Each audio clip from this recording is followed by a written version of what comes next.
সম্মানিত সভাপতি, সম্মানিত প্রধান অতিথি মহোদয়, বিশেষ অতিথি, আমার সামনে উপবিষ্ট এলাকার গণ্যমান্য ব্যক্তিবর্গ, আমার সম্মানিত শিক্ষক মহোদয়, ছাত্রছাত্রীগণ, এবং ওরা নার্ভাস হওয়ার কোনো কারণ নাই।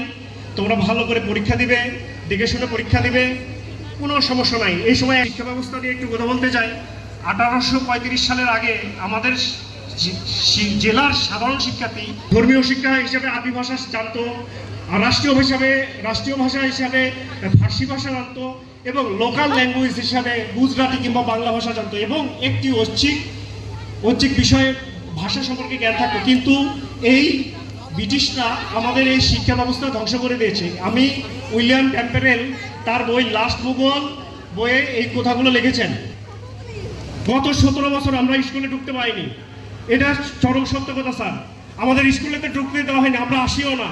কিন্তু যখন আমরা বিএনপি কর্মী, পলিটিক্যাল কথা যখন এসেছে, আমরা বিএনপি কর্মী যখন স্কুলে ঢুকতে পাই না, যখন আপনার ধানের শীষে যারা শহীদ জিয়া রহমান দেশ করে জীবন দিলেন, খালেদা জিয়া জেল খাটলেন, সন্তান হারালেন, স্বামীকে হারালেন, তা আমার সেই জিয়াউর রহমানের, খালেদা জিয়ার ধানের শীষে প্রতীকের বিরুদ্ধে যারা ভোট করে তারা কেন আমন্ত্রিত এখানে ইনভাইটেড হয়? আমি এটা জানতে চাই। আমাদের কি কোনো মূল্য নাই? আমরা দল করে কিছু চাই না, আমরা সম্মান চাই। আমাদেরকে এতটুকু দেওয়া হোক।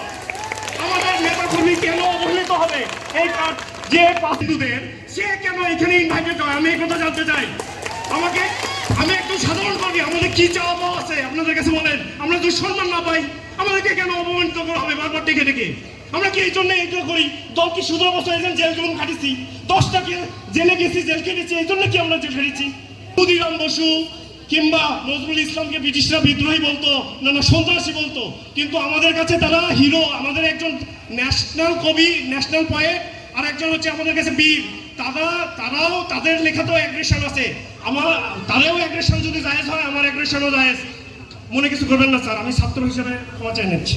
ধন্যবাদ।